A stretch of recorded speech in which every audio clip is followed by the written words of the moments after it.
Kam hall thot në çdo javë duhet një shpritz pra një gjylpan me marr, si të agjëroj hoxh Ramazanin, si t'ja baj.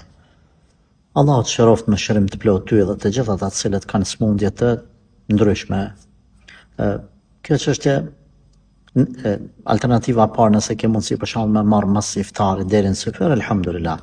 Nëse jo, atëherë kjo gjylpan, ky shpritz është ushqyes pra në vena apo është jo në vena, jo në damar, në pjesë tjera trupit. Nëse nuk është në damar, pra nuk është ushqyes, merre, nuk është problem, nuk prishet agjërimi. Nëse është në vena edhe e ki patjetër me marr ditën edhe me marr më thonë pa ndërpremje, themi, çfarë ditë që e ki patjetër me marr, prish agjërimin.